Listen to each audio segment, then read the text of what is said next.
Josh embarks on an epic journey through South America for the team's first ever alien investigation, chasing reports that strange beings inhabit these crumbling mines. They are like extraterrestrial aliens of some sort. As the team tries to uncover extraterrestrial evidence in this deadly underground maze. Guys, a white light. You see that? Go, go, go, go! They have a close encounter with a flying object in the night sky. Look how bright that thing is. Next, the team heads to a remote lake in eastern Turkey where something massive is said to be lurking in the water. Do you think this is a dangerous animal? They were afraid that the creature would kill them. Investigating in sub-zero temperatures. Whoa! Does Josh come face to face with an aquatic monster? Right there, right there. What is that? What is that? I'm Josh Gates. In my travels, I've seen some unexplainable things, and I've done some things I can't quite explain. Okay, don't. Oh! Now, I've pulled together a team armed with the latest technology in the search for answers to the world's strangest mysteries. I'm not sure what's out there waiting for me, but I know what I'm looking for. The truth. I read recently that a whopping 60% of Americans believe in extraterrestrial life, and 1 in 4 people believe that aliens have visited our planet. Of course, for each of these believers, there is a skeptic asking, well then why haven't we found any little alien corpses? Well, according to recent reports in Chile, we have. Witnesses claim that not too long ago, an alien mummy was exhumed from deep in the Chilean desert. This hollow-eyed and tiny skeleton was discovered near an abandoned pre-Spanish mine in remote northern Chile. And while the remains looked a little suspicious to me, what did pique my interest was that the discovery opened the floodgates to numerous eyewitness reports by local Indians who claim to have had close encounters of the third kind. Natives report seeing tiny, living creatures descending into the abandoned mine shafts here, along with mysterious lights, voices, and UFOs. Searching for aliens is a first for my team, but with so many first-hand sightings surrounding the rumored alien bones, we couldn't resist. My crew and I packed up our gear and headed to South America, searching for aliens and hoping that none of them would attach themselves to our faces. Our journey into the unknown began in Los Angeles, where we flew 12 hours to Lima, Peru. After touching down, we grabbed our gear and headed to the rental car counter, where we adventurers don't tend to be too popular. I will need full insurance coverage. Because I'm gonna flip it. The mysterious mummy was recovered in a remote desert in northern Chile, in the same area as the recent reports of strange lights and in proximity to ancient mines. This region lies thousands of miles south of Lima, in an area with no major airport. Clearly, a road trip was in order. From Lima, we would drive a grueling 26 hours south to Chile along the remote Pan-American Highway, coursing through a vast belt of desert that is considered the Roswell of South America. It's a long way.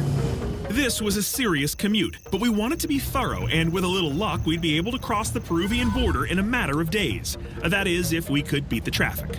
That guy's got a lot of stuff in that truck. To make matters worse, this was a toll road. Hello? I'm trying to find Chile. Which way is Chile? Oh, it's This way? 1,300 kilometers. Oh, boy. Very far? Okay. Am I almost in Chile? Chile? Yeah. No. Chile is this way? Sí. How far? Yes. Okay. Thanks very much. Have a great night. Here we go. Bleary-eyed from the road, we pulled over to stretch our legs and engage in an old Gates family tradition: road trip haircut. Clean up the back and a little shorter on top, but don't go crazy. Oh, that's already way too much off the top. Tell her to really accentuate my bald spot too. That's coming in. For an extra $2, will she shave Bisha's back? Oh. Does she have a straight razor in her hand? It's bad. She took out a lot of real estate. Josh, that's how everybody gets their haircuts here. I know it's regional. I don't want a regional haircut. Find a wig shop right now. In the morning, we stopped in Nazca, an area famous in alien culture. Though Nazca looks utterly unremarkable from the ground, an aerial view reveals an amazing secret. Several hundred shapes and complex patterns have been carved into the desert's face, etched a few thousand years before human aviation and clearly designed to be seen from above.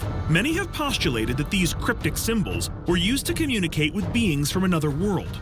One shape in particular, which locals call the astronaut, bears an uncanny resemblance to E.T. himself.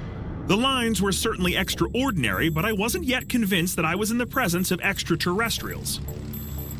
We drove on across the lunar landscape, and after nearly 2,000 miles, we crossed into Chile.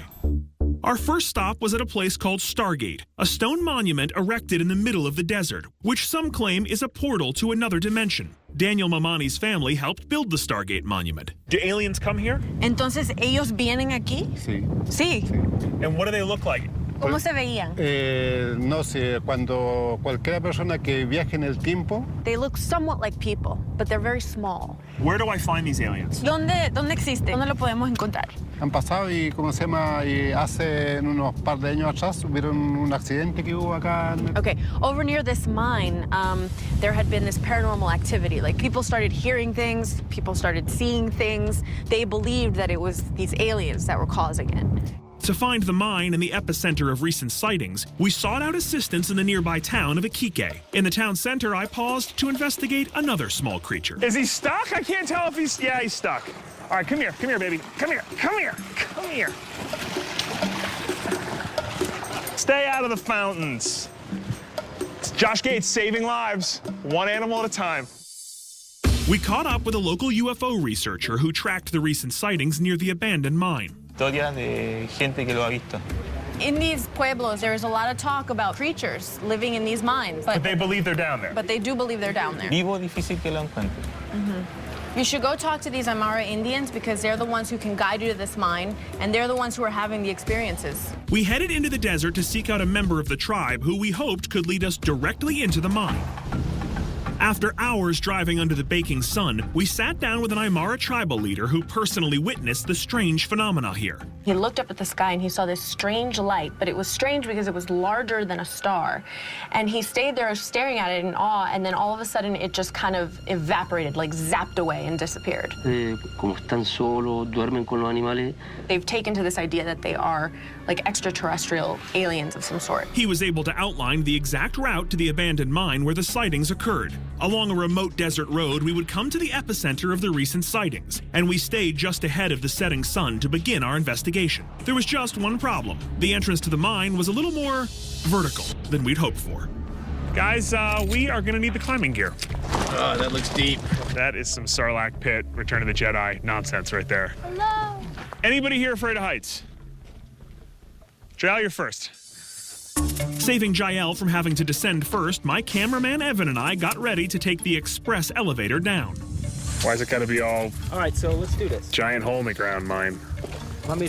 Never easy. If it was easier, it'd be someone else's show. Somebody put that in the commercial. We descended into this centuries-old mine, following reports that something otherworldly is living here. Josh is coming down now. Watch out for rocks. Okay.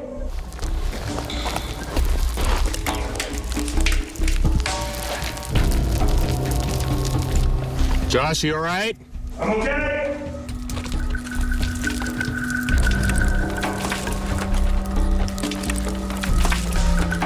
Okay, I'm in. Guys, I got an opening down here. Once the entire team had safely descended into the mine, we set up base camp near the shaft we entered from. Since the locals believe that living creatures inhabit these tunnels, we positioned IR cameras throughout the mine in an effort to pick up and record anything that passed by. People say they're seeing strange lights coming out of the mines. They're hearing noises in these mines. We can, start looking for areas where these lights might be emanating from. And we're on the lookout for material remains. We're on the lookout for mummies. We're on the lookout for living creatures. We're basically on the lookout for anything that could explain what these eyewitnesses are seeing. Rex, any thoughts on safety tonight? I can't imagine what could go wrong in here. A lot of these systems have gas that comes up from the earth that could be toxic to us. So if anybody starts feeling lightheaded, nauseated, anything like that, speak up, let somebody know. And a lot of mines. Oh. That's what I'm saying. Just a little loose ceiling rock, nothing to worry about. Right. Totally safe. Oh my God. You can write down there. Let's get started before the walls cave in. While Shara, Bisha, and Rex stayed at base camp to monitor our equipment, the rest of the team and I made a sweep through the mine's maze of ancient passages. Along with looking for evidence of strange life here, we'd also be looking for an exit, since getting us and our gear back up the shaft would be an enormous effort. How far do you think these tunnels go? I don't know. They've been here for hundreds of years, and they've been added on and added on.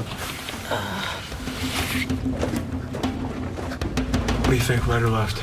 It looks like the main tunnel is straight, and this one to the left is a branch off. Yeah, what do you think? Let's check out the left first. Whoa. Josh, is it me or does it smell different?